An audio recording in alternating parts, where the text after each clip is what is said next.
All right, so back after quite a significant break. It's been possibly a month since we've done anything. I did learn with Ken a little bit on the introduction to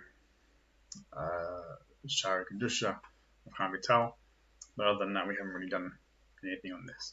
Last thing we looked at was Klipot, and we had looked at the imagination of the intellect, how it connects with Hochmah and Binah. And today I wanted to dive into the first four Mishnayot of the second section of the Sefer Yetzirah. Really, just go straight into now the text. We haven't looked at the text so far. We'll be speaking about the process of Ishtadlut Deoraita, the returning to the inner silence, inner stillness, which is Ishtadlut the striving, the work, the effort of Torah, of the Holy Blessed One to know Him, which Bet Yaakov says is, or the Zohar says is easy, and the Bet Yaakov says it's through Asur Miraf, refraining from evil, so it's a negative commandment. All we have to do is create the space for it, and we return to it. So we saw how within the Sfirot of Blima, or the Blima itself is that returning to it. The Sfirot itself correspond to that universe of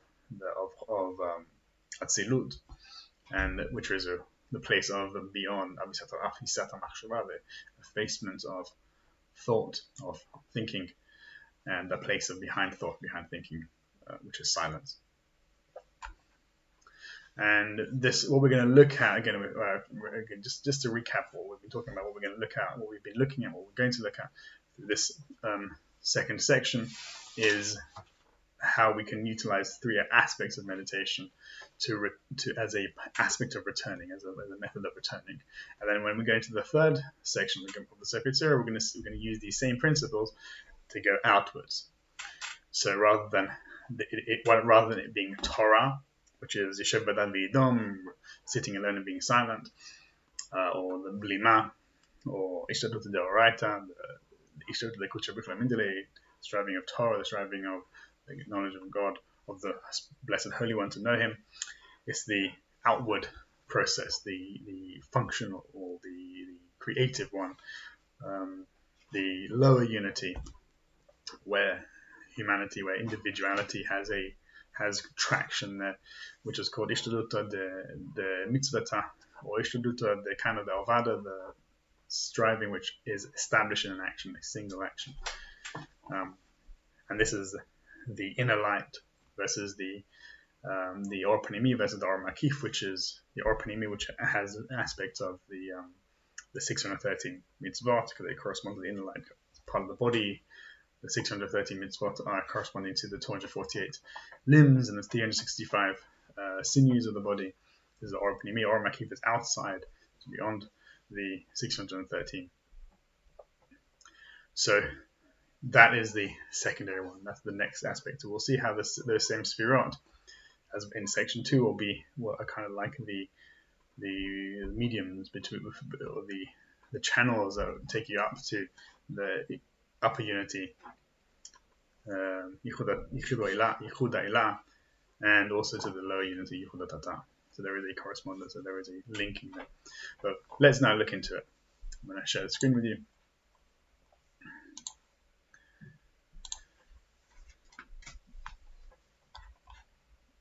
Make it bigger.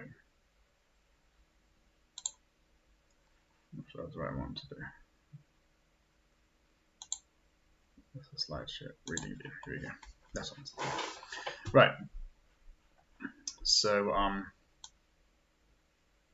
here we see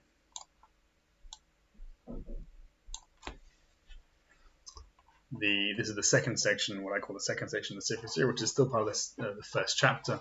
It is the last 6 Mishnahs of the first chapter, 9, 10, 11, 12, and 13 and 14. But this is where the Sfirot start to be looked at separately, individually. Up until here, it's always been SS Blima, SS Blima, all of it, all the time SS Blima, they're all discussed in general. And the Ramban says that here, that was the Kalal, here is the Prat, here is where they come and manifest independently, individually. So what I want to do is spend some time on these first 4 Mishnayot here, because this is the foundational elements of it. This is going to create the framework for looking at the rest of the Sefer Yetzirah, and then we will move into this 5th Mishnah, and the 6th Mishnah just caps it. So the 5th Mishnah will come along and will be more relevant probably to the next section of the Sefer Yetzirah, but we'll have a look through it and try to understand it a little bit. But first of all, let's now go into the details of the text here. So the first Mishnah is this section begins also Eses Blima, 10 Spirot of Blima, 10 Spirot of nothingness, 10 Spirot, 10 ineffable Spirot, 10 Spirot of silence, 10 counts of silence. So this is the last occurrence in this section of the expression of Eses Blima. But then it begins Achat, 1. So it says 10 and now 1. So why is it saying SS Blima and then it's starting to delineate 1? The Gra hints to it because he says that whereas originally when I first looked at it, and Ari Kaplan understands that this first Mishnah, SS Blima Achat, this first Sfira corresponds to what you might look at it, you might think that it corresponds to Keter, which because it's Ruach, the original spirit. And the next one, Shtaim, is Ruach Miruach, reflected light, reflected breath, secondary breath, and that would therefore possibly correspond to Malchut. So this is how some people look at it. This corresponds to Keter and Malchut. But the Gra says no, because the Gra says the Malchut is not represented here, and in place of Malchut we have a Malchut of Adam Kadmon, which is Atik Yomin. So he says that this first Mishnah, this first Sfira here, is actually Atik Yomin. Atik Yomin is the inner aspect of Keter. So Keter as a Partzuf is called Arichanpin, but there is an inner aspect of that which is called Atik Yomin. So together these two are called Atik HaKadisha, or just Atik. This is in the Idra Zut and Idra Rabbah, where it's referred to as Atik HaKadisha. And Atik HaKadisha corresponds to both of these, the inner aspect, which is Atik Yomin, the Ancient of Days, and Arichanpin, the long face. So, and in another aspect, Atik Yomin corresponds to the divinity within itself. So Atik Yomin is outside of Atzilut. It just dips its toe into Atzilut is basically the womb of creation. It is creation. Before then, it is something which was more primordial, not really separate from God. Atzilut is that first real creation, the space that comes into being. So Atik Yomin is less outward looking. It's less part of the creative process and more that's why it's Malchut. That's why it's more of a finishing rather than a beginning. But it still has an aspect of it. It still has an aspect of beginning. That's which is why it dips its toe into Atzilut and becomes the beginning of that creation, that creative process. But in its existence, it is one of just completion. So one of its features is blissfulness, or when we experience it within ourselves, we experience it as a place of blissfulness, of completion.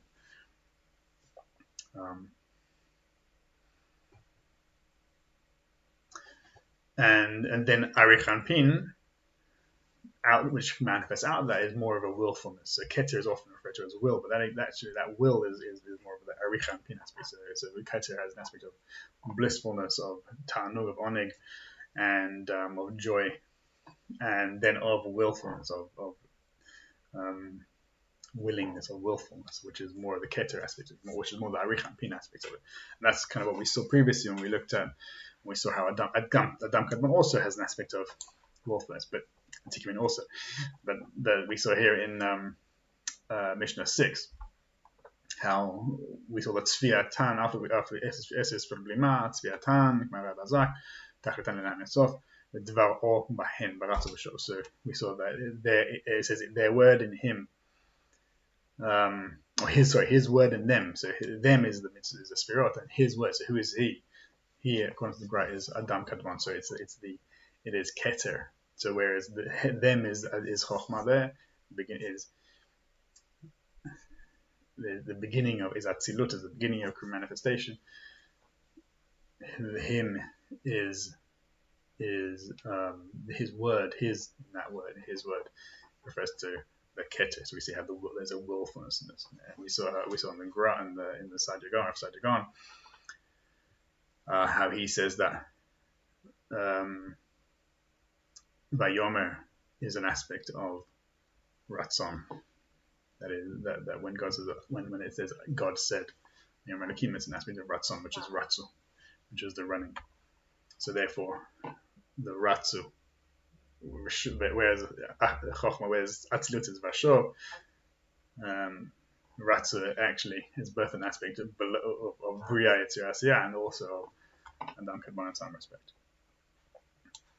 In any case, this is kind of that aspect of, so Keter transforms or separates into this inherent perfection of Atik Yomin, the blissfulness that accompanies it, and the willingness, the willfulness to move into being and differentiation, or the creative process.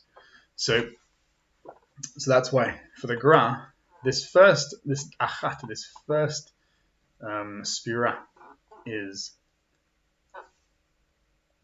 outside of what we think of as the beginning of the Sphira, which is Keter, and then this is Keter. So, and then the Shalosh, the third one, is Hochmah, and the fourth one is Binah. But let's now look at the text. Eser Sefer Yetzirah, Achat Ruach Elokim Chaim, Baruch Uvrach Shemo Shel Chai Olamim. Kol Baruch V'Dibur V'Hu Ruach HaKodesh. So what we find something interesting here is that even though it speaks about voice, breath, and speech, it doesn't speak about letters here. So if you look at the next of the Mishnahs, it says Shtaim Ruach, Shtaim. Second one is Ruach Miruach, breath from breath, Chakak B'Chatzam Ba, 22 letters are engraved and carved through there, and this underlined it is an important process. Third one also Shalosh Man Ruach. Third one is water from breath, Chakak B'Chatzam, engraved and carved. Mahin Kaf Bet Otiyot, the 22 letters. So we see. So actually, the third one doesn't have letters in it, but it still talks about Chakak B'Chatzam. It's still there in engraving and the carving. But we have, we'll go into it in a minute. We'll see where the letters manifest it. But what we find is that Eser Sefer Blima, it's still, this one here is still an aspect of Blima. It's still an aspect of science because the letters still are not manifested. What we have is Ruach Elokim Chaim. What is Ruach Elokim Chaim? It's the same Ruach of Elokim, which is Merachefet al Pnei HaTehom. So right at the beginning of the parasha of the Torah, we see that God's Spirit hovers above the waters. And that is it hovers above the upper waters, where it says hovering. It's not there's the discussion about Ben Zoma that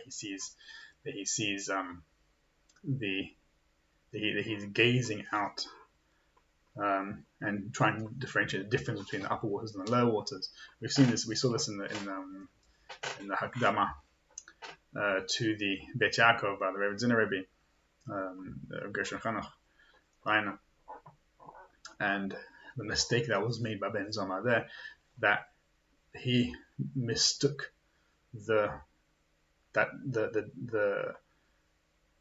distance between the upper and the lower waters, which is also the upper unity and low unity, as being similar or that aspect of God's the Spirit of God hovering above the waters. But actually what the mistake was is that this breath of God hovering above the waters is actually above the upper waters. So it's not between the waters, like the mistake you made. I'm not sure if I'm making any sense to you guys. Let's go back to look at the other shir that we looked at there. But this breath is actually above the waters. So that's the same breath there. Elohim Chaim, the breath of the living God. So what interesting actually there is that when you look at the word merachefet, which means to hover above, it has the same word as it comes from the part of the root there is chet resh pe, which is 288. That's the same 288 sparks that emanated after the destruction of the original Sfirot, which is again possibly connects with why the Arizal looks at this Sfirot Blima as being the Sfirot of Tohu Vabohu, which is that universe of Nikodim where the 10 Sfirot, where the vessels broke. Again, so that's why we have this Elohim, Ruach Elohim Merachefet al Pnei Tehom, which is that same idea, the same principle of Ruach Elohim, the Spirit of God there. In any case, there is no letters here. It is the Spirit of God. So there is something deep in between. It is a living presence that exists within everything. Blessed Baruch Hu Barach. Blessed is the name of the life of the universe. So again, this is something Roland and I have discussed a long time ago. Where one of my favorite psukim of the Torah, in Parshat Nitzavim, where it says, "Hu chayecha baruch yamecha," it says that God is your life and the length of your days. So Shem Baruch Shemo Shel Chamim means that God's presence is blessing, blessed and blessing. His name is blessing us and the whole of creation, and he is the life of the universes. So his presence exists within these things. This is the Chai Olamim. How does God come into being with us? How does he how is he our life? Or through this sphere of Ruach Elohim Chaim, of the Shemo Shel Chai Olamim, name of the life of the world, from Atik Yomin. So that's where we have this connection to it. If there was no Atik Yomin, then we will be cut off from the Ein Sof. The Ein Sof, we are attached to it through this sphere, which is a sphere of silence. Right. So this sphere, it is the first of it's still within the realm of Sfirot Blima. But nevertheless, it has the beginnings of Kol Ruach V'Dibur in there. And this is Ruach HaKodesh. Kol Ruach HaDibur is Ruach HaKodesh. So again, this is such a deep Mishnah. It's going to be hard to kind of really probe into. We're going to have to see how it manifests later on, and we will unpack it a little bit later. But what we see here is that Ruach HaKodesh is the same as this Ruach Elohim Chaim, the same life of our unit, the Chai Olamim, our life, or the life of the universe, the life of God that manifests through us as our life. That is the same as Ruach HaKodesh. So I've seen somewhere, I don't recall exactly where, it might be in Shara Kedusha, or might be somewhere else, that when we have a prophetic experience, part of that, or a Magidic experience, I think it's from understanding from the Gra, when a person experiences a Magid, which is an angel speaking to them in their dreams or in visions, it is the person's soul revealing itself to that person, and it is as an aspect of an angel. So there's the same idea of Ruach HaKodesh. You're actually accessing your own source, your original, your soul.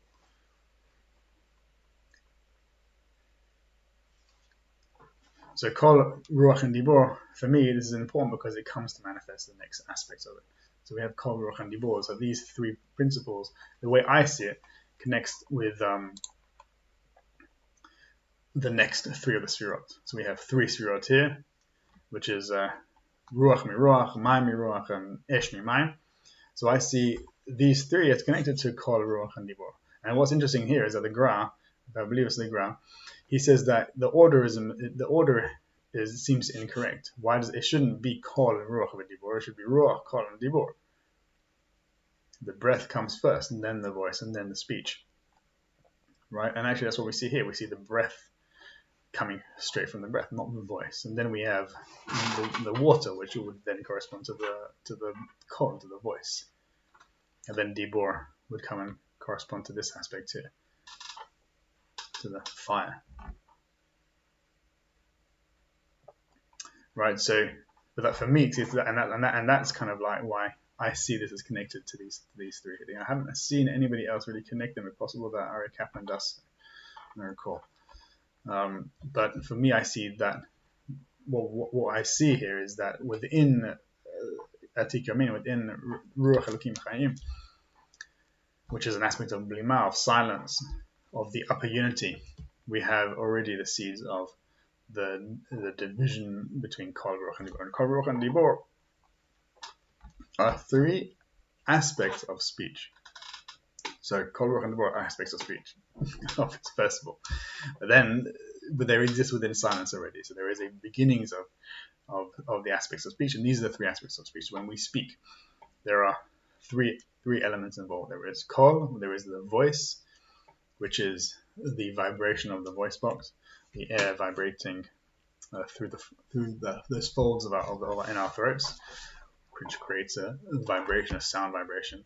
There is the ruach, or the breath itself, and there is the articulation, that speech, the formation into letters and words, right? And so that's why, for me, I see them as connected to these next bits. So if we look at the next of this ruach, we see Shtaim is ruach miruach, hakach v'chatzav.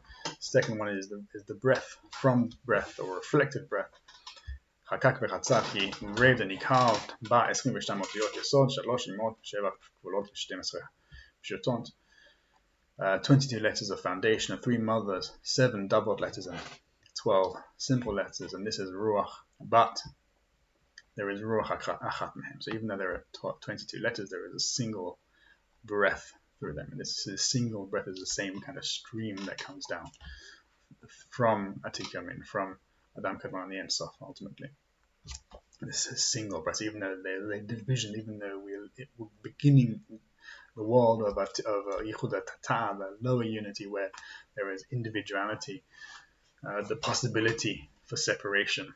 Still, there is a single life to them, a single breath to them, a single spirit. So they manifest as a unity still. And that's why it is Yichud Tata rather than just a division, a lower division. But again, what we see here again is the aspect of Ruach. Right, so it doesn't say anything about engraving. It doesn't say anything about there's an aspect of voice here, still within the realm of breath. Whereas the next of the Sfirot, Shalosh, is Mayim Ruach, as the water from breath. Here we start to see more of a form to it. So it's less breath and it's more substance. It says Chakak v'chatzav. He engraved Nikar behen kaf bet otiyot, 22 letters of foundation. Not of foundation, it says here. Kasas kaf bet otiyot. We talk about from void and emptiness and void. Refes petit, mire and clay. Chakakan kemin araga. He engraved them like a sort of a bed or floor. Chatzaban kemin chomah. He carved them like a sort of wall. Sivevan kemin ma'aziva. He encased them or surrounded them like a sort of ceiling. Beitzak alehem shelig, and he poured upon them snow, and afar, and they became dust. Shneimar ki lashelig yomar heve aretz. Pasuk says to the snow, he says, become dust. So we have again elements of substances. So the breath itself, again, if we look at it, if we reflect on what physically what we correspond to, the breath is just the air moving in and out. It is the gas. It's not a physical substance. Whereas the voice itself, even though the sound is a vibration of the air, is caused by the movement of physical body, of the skin inside our throats. More than that, you cannot, without a voice, you cannot articulate the letter itself. The letter manifests through voice. So, and again, we're going to go into what we can see here as well. Another way of looking at Mayim Ruach is that this corresponds to whereas the Shtaim, which is Ruach Miruach, the breath. So you can look at the first breath the one which doesn't have any letters to it as the inhalation. On the inhalation, we don't normally talk.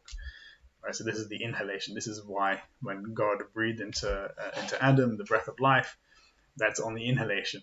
That is, our inhalation is God's exhalation, so that is God's breath. That's why it's Ruach Elokim Chaim. Whereas our exhalation is when we can speak. That's when the voice manifests. That's when we are able to breathe through the fold and articulate sounds and words. So one aspect, so one way of that the letters manifest themselves is through speech. Another way the letters manifest themselves is through writing. So this is where we go into the second aspect, into mind, which is the form of the letters, which comes through the paper and the mire and the clay, the blackness of the ink onto the paper. We can see how Arik Kaplan really interested. He sees it like the aspects of the writing. So each aspect of each part of the letter has a roof, a wall, and a base. That's how not most Hebrew letters are constructed, with the exception of a few of them. But most of them are, for example, the bet is a roof, the first part, and the bit going down, which is like the wall, and then the base at the bottom. So we can see how that itself is how the Sefer Yetzirah seems to refer to it. In any case, in language, what we have most of the time, how language is expressed, is through a medium, which is the breath, or the writing, or even in sign language, just a physical motion. But this is what refers to as the sign. So we have a sign. So the sign can be a vocal sign, it can be a physical written sign, or it can be some kind of gesture. And those are all aspects of language, of the words itself, or the letters themselves.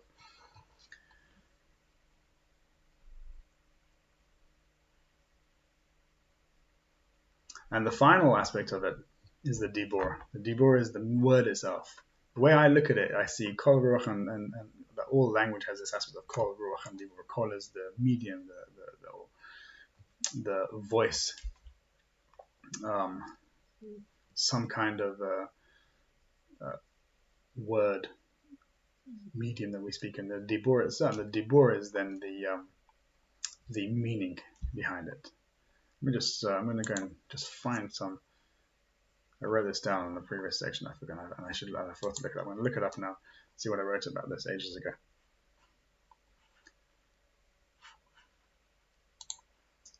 I'm going to share it with you.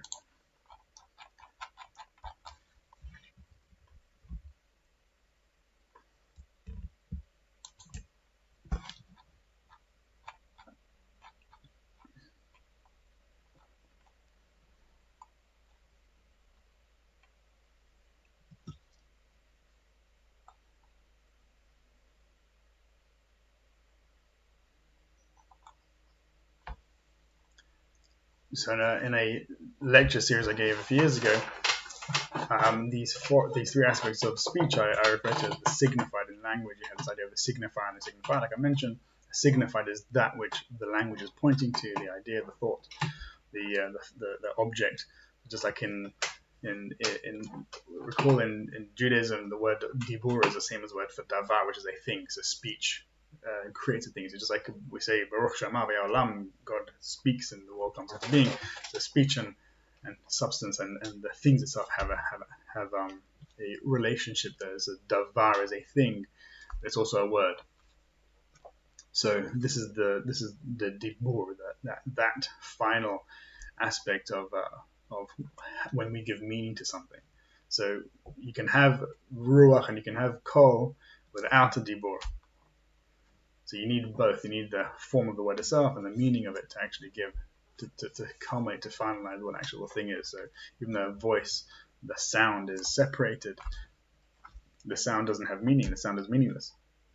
Only when we understand it. If we speak another language, if you don't speak another language and you hear someone speaking that language, it's just a sound. It's meaningless, right? And also that sound is also separate, where all you have is the breath and the sound, but you don't have the breath either, because the breath is literally that medium which that person is conveying. you hear somebody speaking other languages, the breath is the same breath. It's ruach achat mehem, the same breath. But the kol can be different. That kol is the word in the other language, or the letters and the pronunciation. So we need these three in order to create a sense of a language, of a complete language. Ruach kol, ruach and dibur. And that's why, if you look in this fourth Mishnah, which is the fourth Sefer, you don't see the idea of letters there, because it's no longer letters; it's already words. At that point, it's more than words, even it's meaning. So you have what you have. So what is the meaning? We have arba esh mimayim. The fourth Sefer is fire from water. Chakak v'chatzav, he engraved and he carved. Ba kisei kavod, seraphim v'ofanim v'chayot kodesh u'malachei asharet u'mishloshtan yasad me'ono shenemar oseh malachav brachot meshatav esh lohet. He engraved and he carved through this fire from water the kisei kavod, the throne of glory, the seraphim, the fire angels, ofanim, the wheel angels, the chayot kodesh, the living holy beings. The Malachei Asheret, the ministering angels of Mishloshtan Yasad. And from next, what he says next is that from these three he founded his abode. Now it's uncertain what it's referring to, because first of all, he's just listed more than three things. He's listed the throne of glory. He's actually listed five things: the throne of glory, the seraphim, the ofanim, the Chayot Kodesh, and the Malachei Asheret. Those are five things. So what does he mean by these three things, right? So that's it could be. Normally you'd have the division of seraphim, ofanim, chayot kodesh. Those are three. That's how you normally see it, but it's uncertain. That's why originally when I thought of that, I thought it must be referring to seraphim, ofanim, chayot kodesh. But the Gra says that actually this shloshtan refers to ruach, miruach, ma'amiruach, and esh mimayim. So it refers to Keter, Hochmah and Binah. So God formed his abode through Keter, Hochmah and Binah. But again, that doesn't necessarily make sense with what comes next in the Sefer Yetzirah, which is Shenemar, as it says, he makes his angels he makes from his angels the wind, and he makes fire into his. Actually, it does make sense then. He makes fire into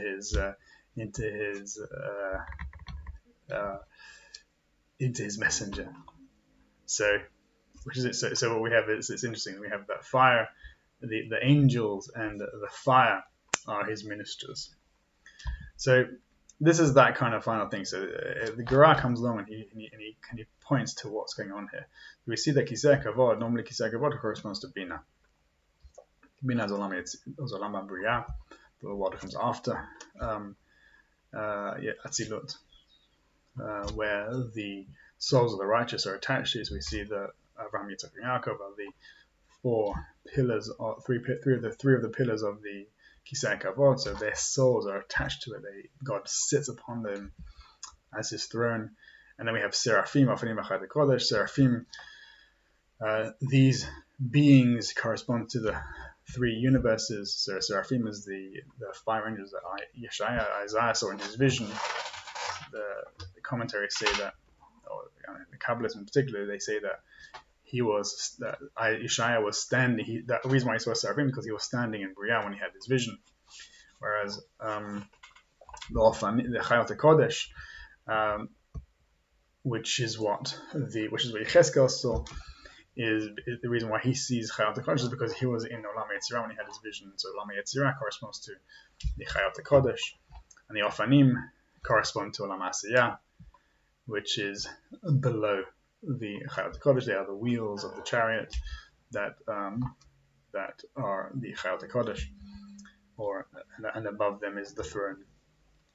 And the Malachei Asheret, the ministering angels, these are the angels which appeared to people, to mankind. So when Abraham saw the three angels that came to destroy Sodom, these are the Malachei, and to save Lot, these are the Malachei Asheret.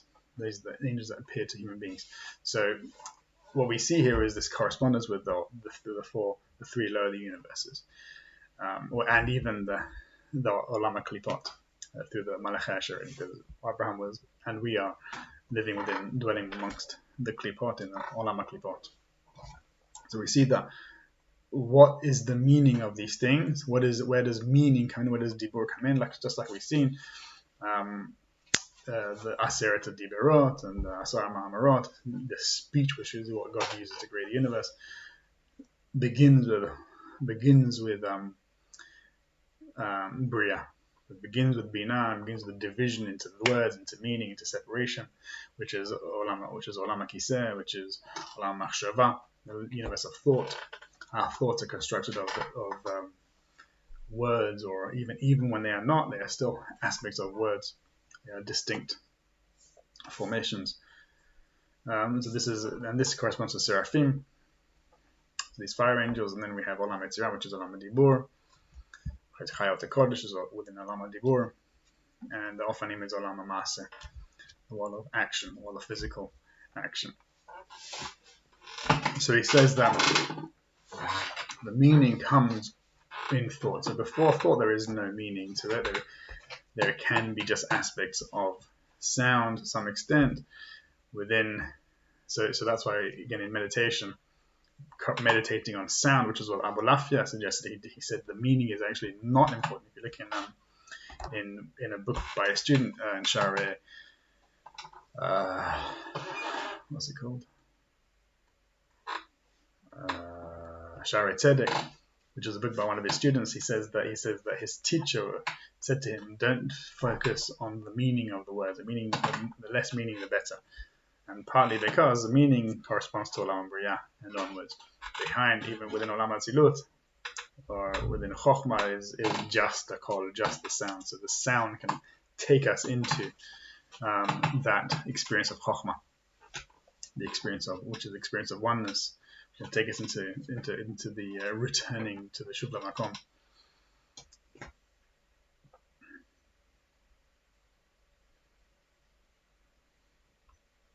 And also the same principle with the breath as well. Even though the breath actually, because part of Keter, actually incorporates a whole bunch of other things as well. So within Abulaf, within that meditation, sound is the most essential point. Even if you look in teachings of Baal Shem Tov about how they focus on the sound of the letters, it's the sound which is the medium to carry us into the Dvekut, into Bitul Hayesh, and into the aspect of the finding the transcendence of ourselves. And it's specifically through the sound, whereas Ruach actually can bring us into the world of meaning. Ruach is a union, but is actually, it bridges between meaning, Kol and Dibur, which is possibly why it occurs in the middle of it here, called Ruach Dibur. It's the reason why it's Ruach Dibur, because it's Hochmah, Keter, and Binah. Normally, Keter is on the middle column. That's why it's always in the middle there. So it's possibly a reason why it just occurred to me why it's in the middle there, even though it comes beforehand. So therefore, what I'm saying is that Ruach, when we meditate on the breath, actually we can come more into this world. So whereas when we meditate on sound, that sound will it's like a transcendent experience. When we use the sound boxes and we use chanting, we can transcend the physical body. We can move into beyond the meaning. Whereas when we focus on the breath, we can actually bring ourselves into a deeper sense of meaning in there.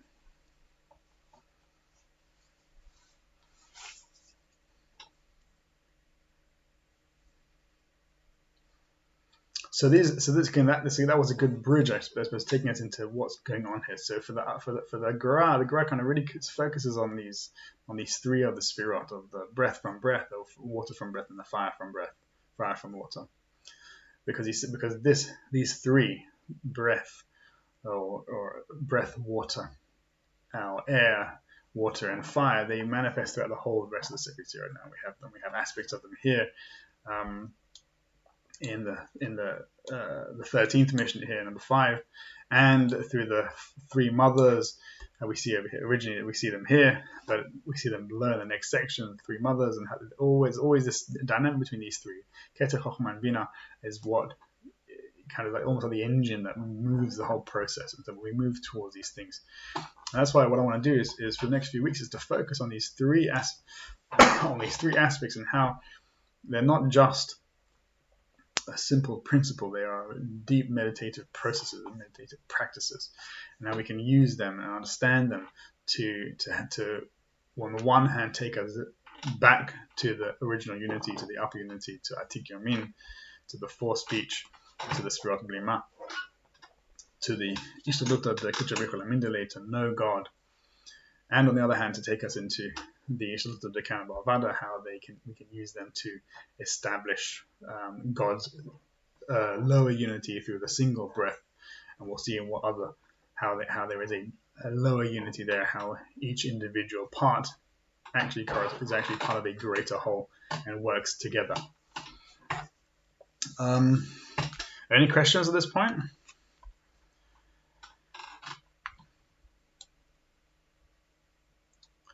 Okay, so I don't want to spend too much more time today on it. You have a question? If you have a question, I can't hear you. You have to unmute. I'm fine. Roland, you are writing something. I don't know if you could do that. No, in fact, I did it by accident. I don't even know how I gave you the ability to do that. Look at that. I don't even know how I did that. It's true. There's like you must enable the settings. Yeah, there's a. Hang on. Yeah, I've got a little drawing icon here.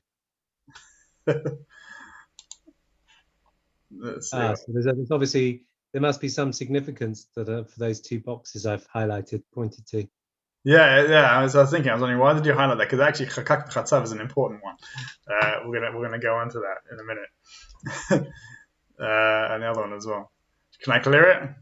Yeah, of course. Very good. So, any questions? I'm only because I'm so ill. I'm only taking in very little. Okay, Ken, did you have a question? I'm fine. I'm fine, thanks. I'm fine. Okay, great.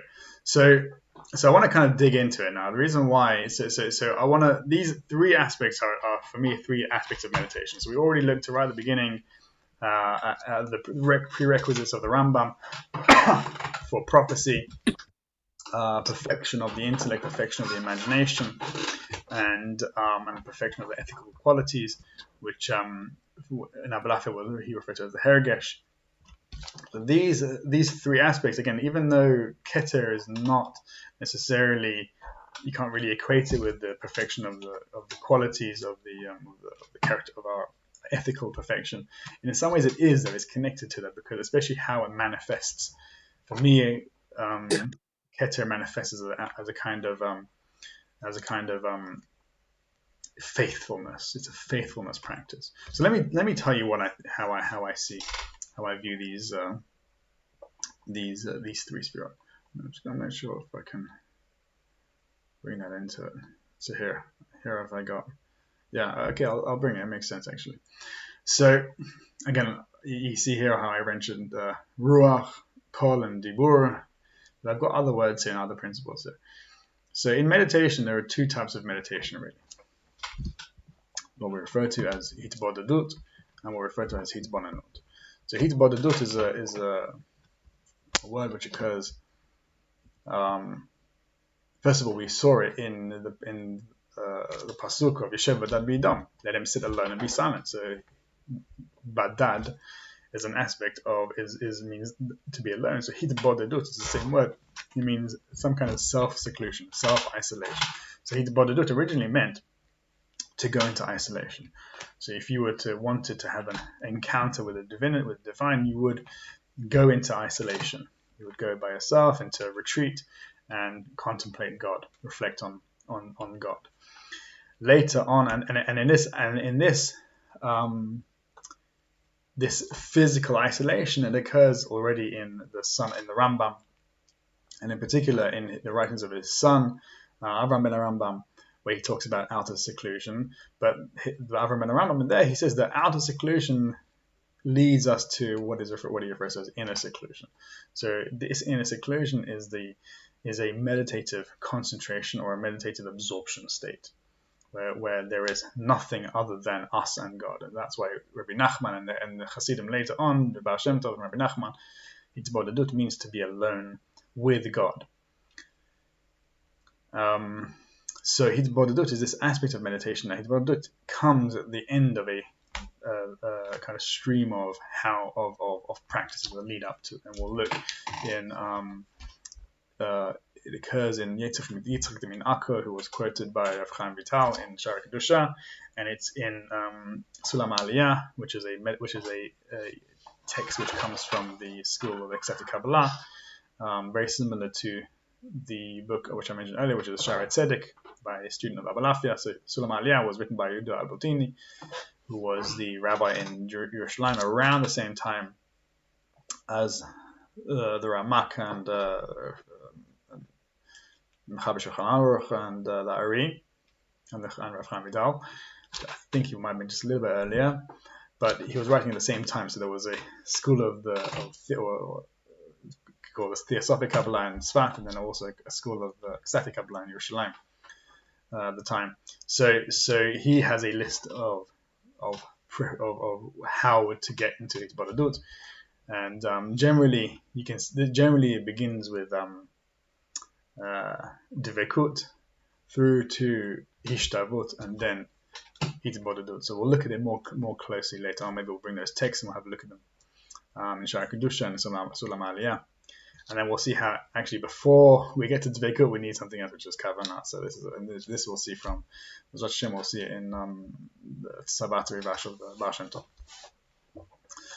So this is one aspect of meditation. So the concentration aspect of meditation, where we sit alone and we focus on a word or a sound, and we put all our energy into, all our intentions into it till we reach the element of dvekut. So we put all our kavanah into this word or this sound or this idea until we're able to kind of absorb into it, which is dvekut, and then we can have ishtavut, which is we see only that. This is the aspect of Shivita Hashem L'negdi Tamid. I place God before me always. Ishtavut is an aspect of equanimity. So we'll see how equanimity manifests in Rav Chaim Vital, where he's quoting Yetzirah Yomin Akko, and Ishtavut also occurs in the Rambam and in the Chassidut also. And that leads us to Hitbodedut, which is the isolation, or the external and internal isolation with God. And for me, so I put here as an aspect of devotion of tefillah, because I think dvekut is that aspect of tefillah. So tefillah is the medium by which the Hasidim, which Baal Shem Tov and the Hasidim afterward, Tzadikim, were able to enter into this dvekut, and whereby they came into that aspect of bitul hayesh, which is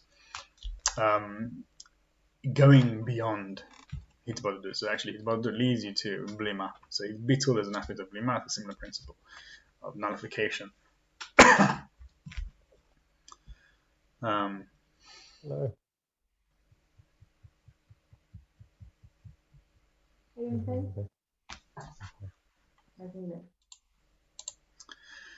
So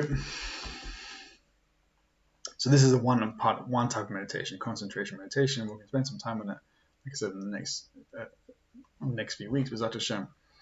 And the other aspect is contemplation. Hitbonenut is a word that comes from binah, to understand. So hitbonenut is a way of again, like I mentioned, I mentioned a while back. The hit of hitbonenut is a reflexive. It makes it a word into a reflexive word, which means it's referring to itself. It is like auto.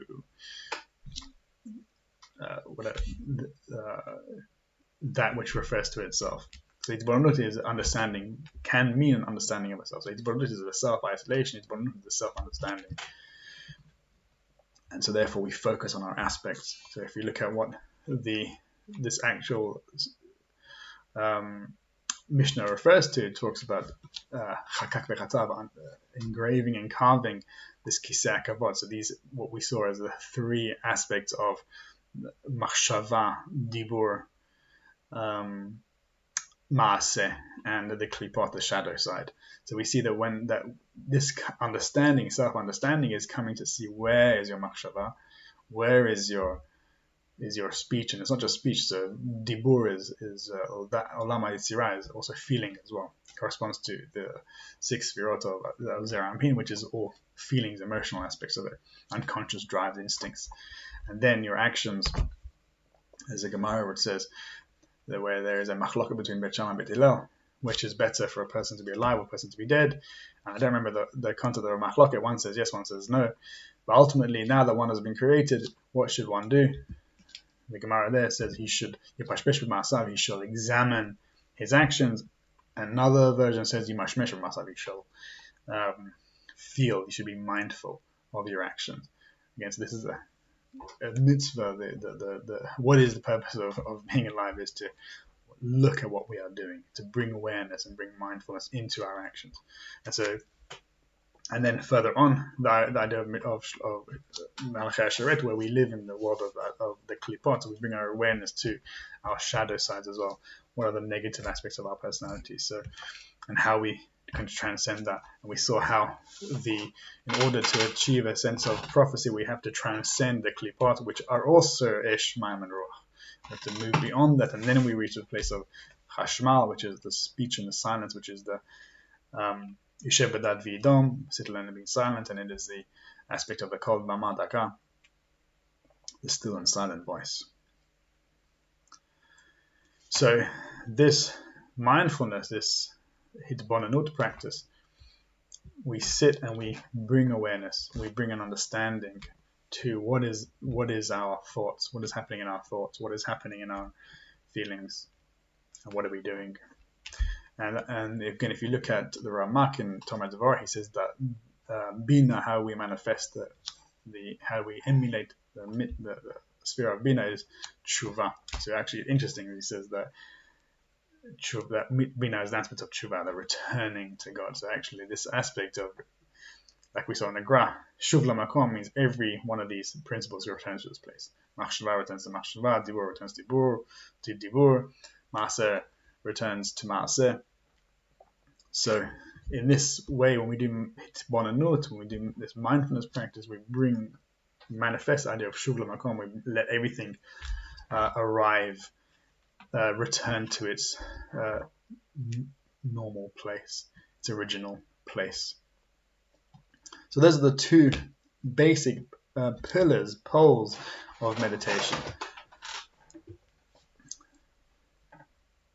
Devotional aspects, and I put it here, so the devotion, and I put it here as a contemplation of the Talmud study. So Tefillah and Talmud, the prayer and study. So study, when we study, that's why in Chabad hitbonenut is an aspect of learning, and they refer to it as iyun, which is the idea of deepening, putting your eye into something, deepening of an understanding of what's there, coming to a real understanding of what is over there. This is in the Mitnarebi's Shari Yichud, actually. You can see it there. His discussion on hitbonenut and the difference between Girsa and Iyun, different types of learning.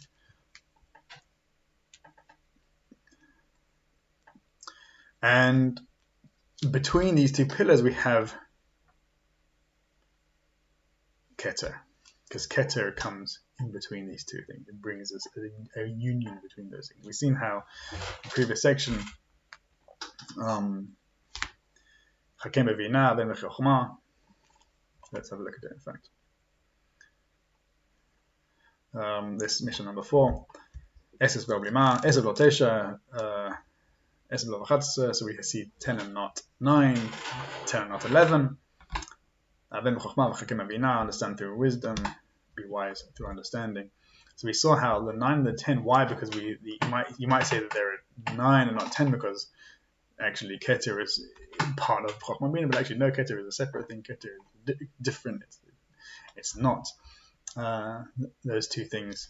We saw how Keter actually includes all those two things. So even though it looks like, again, this is where we can fall into the issues here. It looks like we have only two types of meditation. There is hitbonenut and hitbonenut, concentration and mindfulness. But actually, there is a third one. But the third one is not just, even though it is combined, it is technically how do you manifest the next one. That's why I refer to it here as hitbonenut. There's no other word for it. In some ways, I call it hishtachavut, which is just kind of a thing for the mind. Hishtachavut means prostration. It's like acceptance of reality, surrendering to God. Because ultimately, that's how it manifests. So there's no word in Judaism for this type of meditation that I'm familiar with. you can find a word for it. At least you can probably coin a new word for it. There probably are new words for it, but in terms of an ancient word which was used for this type of meditation, I don't see anything like that. Not as a meditation anyway. But when what type of meditation?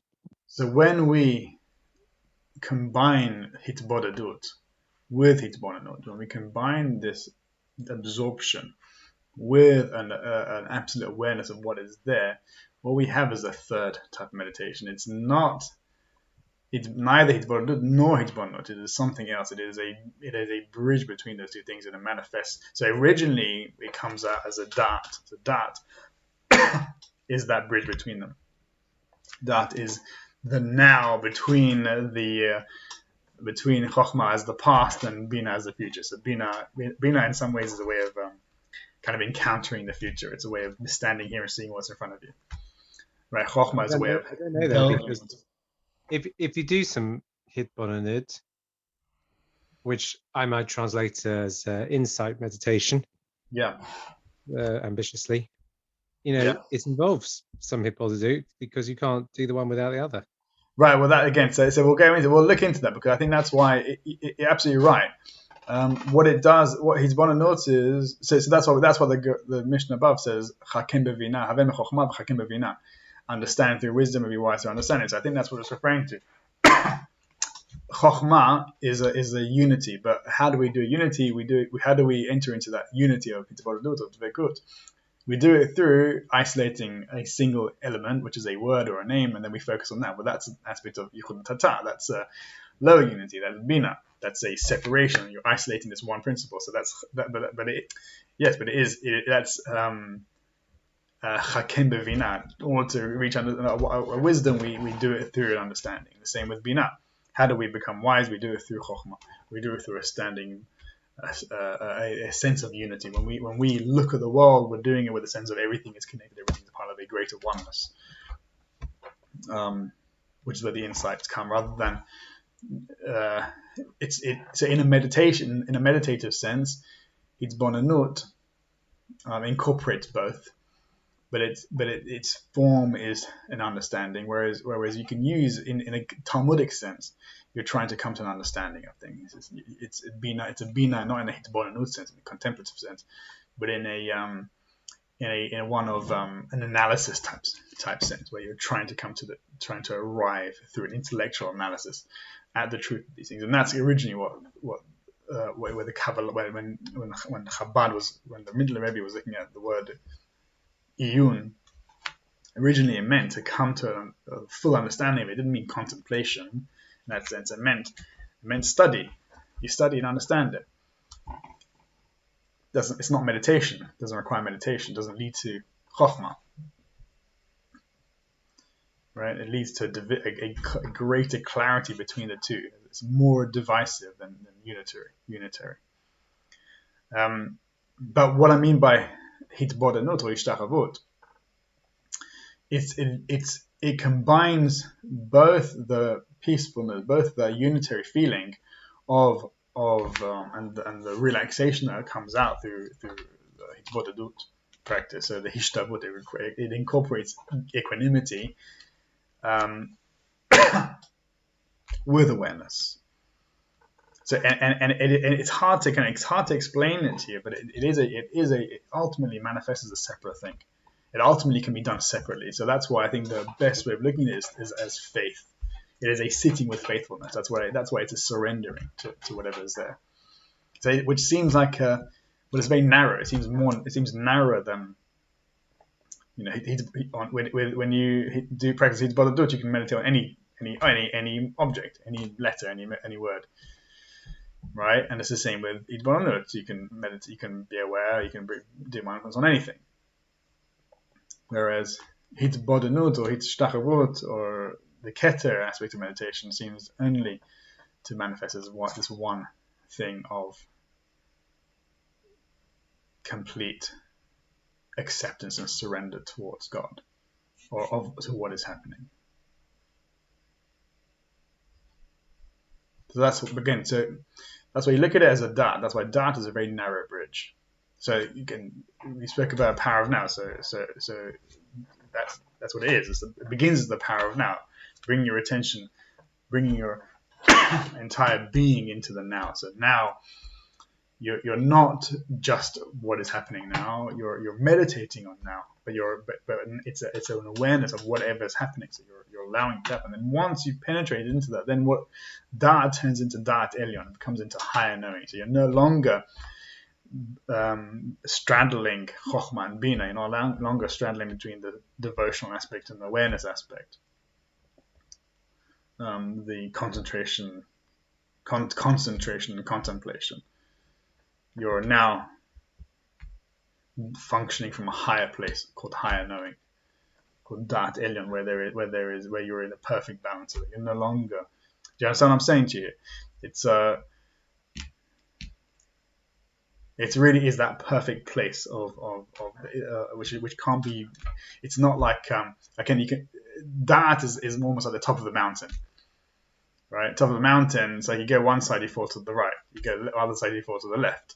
Right. So Da'at is precarious. You're moving between Hochmah and Binah. You keep needing to push one up in order to keep it there.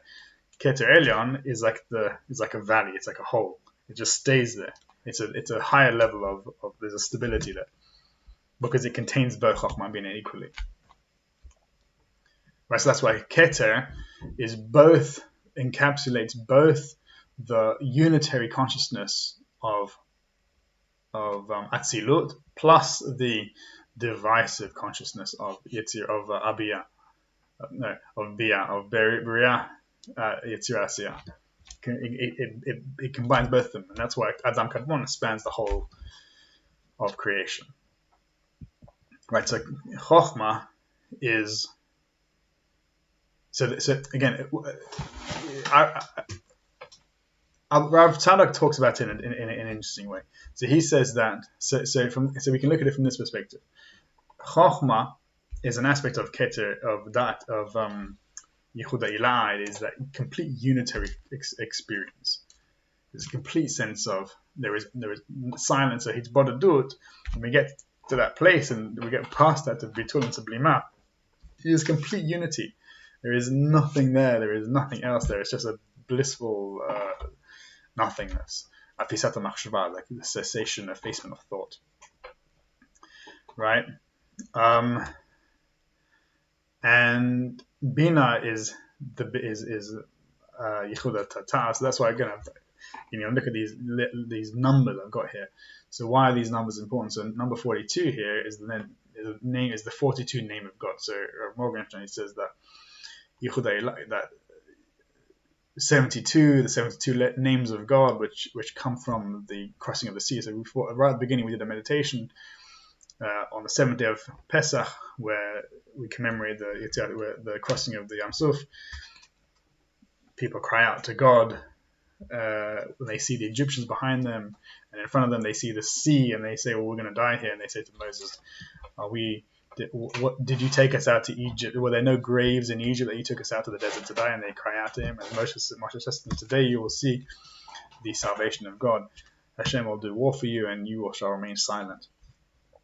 And so this, and that is where this name of 72. Just after that, name of 72 manifests in the Torah, and that's why name of 72 corresponds to Yehuda Ilah. It is a beyond actions, beyond self. It is a complete transcendence of individuality.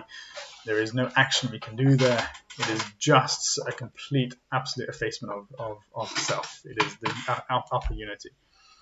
Whereas number 42 comes out of the first 42 letters of Bereshit. Bereshit bara Elokim et Hashemayim va'aretz. The first 42 letters there, that is the manifestation of number 42. So 42 is creative. It's creativity. It is Yichuda Tata, the lower unity. So Bina is the aspect of creation. It's the aspect of Emma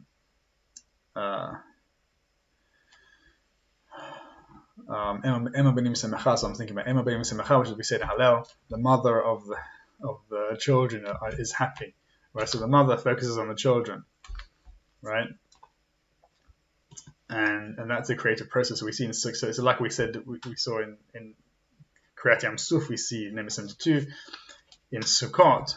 So I think it's a midrash, but we see in the Reb Leibler, Libega, who was a student of the Ishbitzer Rebbe, a kind of a brother in the Torah, a colleague of Rav Tzadok. He says that the schach on the sukkah is like a mother, which is Binah, hovering over the seven children beneath her, which is the Ushpizim, and the seven walls of the sukkah. So the schach is Binah, which hovers above the top of them. So just like the mother just focuses on the children, she cares about the children, she takes care of the children.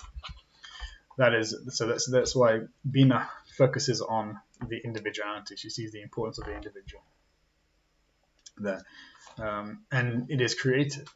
There's that creative process. She is what brings beings into life. So that's why Binah has this feminine aspect, the mother aspect. It's called Abba. It's called Ima in the Ari.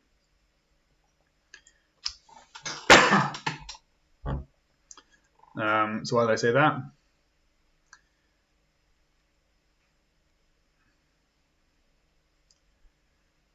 I can't remember why I said that. Right. So it's an hour. So Chochmah is this aspect of complete nullification, complete effacement. It is a unity without any bounds, right? And Binah is the division, right? Is the low unity. It is a unity which incorporates within itself the separation of individuals. It is peace, really. It is shalom. When there is peace, that means that each party is able to work together. Peace doesn't mean that everything is one. It means that there are multiple. But that means there are many things around, many beings around. But there is peace, which means that we are cooperating and at peace with each other. So those are the two aspects of. So those two aspects are combined within Keter, within that place. So I can't remember why I mentioned why I went to this place, but within this idea of ishtachavut or hitbodenut, which is again an invention. It's just it's not a real word there. That's why I see it as faith in one hand. That's where we look if we look in the Idra Zuta, where it talks about Atik Kadisha, how do we access Atik Kadisha? Because nothing can penetrate Atik Kadisha. We see there that the only thing that can penetrate Atik Kadisha is faith, is Emunah. So Emunah is this aspect which incorporates both the Yichud HaTata and Yichud HaIlah. Again, this is now I remember why I was talking to you about it. So whereas Chochmah is Yichud HaTata, Binah is Yichud HaTata, Rav Tzadok says that Keter, he says explicitly as Keter, but beyond Yichud HaTata and Yichud HaIlah is Yichud HaGamur. And we saw this I think we looked at it inside in the Sefer Yetzirah, where he talks about the Torah as being able to combine these two polar opposites of the upper unity and the low unity, because the upper unity contradicts the low unity, and the low unity contradicts the upper unity, but the Torah is able somehow to transcend both of these polarities and to have a complete unity. So so again there, which I didn't mention this so far today, the Maaseh Bereshit and the Maaseh Merkavah bind together and unify within Yichud HaGamor there. And again, here I'm gonna what's it called? Plug a book. A friend of mine has released a book recently, a 3-volume, very thick 3-volume book on Reb Tzadok Kohen. His name is Avia. It's a Hebrew book, so you have to read it in Hebrew. Avia Avichai Tzor. The book is called Hashar Shel Ne'alam, and it's available again if you find him on LinkedIn or Facebook, you'll be able to contact him, ask him to send you a copy of it. It is Hebrew and it's a difficult book to read, but again, this is a central part of his book. This upper unity, lower unity, and the final unity. And his book is all about the ability for the simultaneous existence of determinism and free will within this absolute unity. So in any case, I wanted to kind of finish there as kind of a way of introducing these ideas.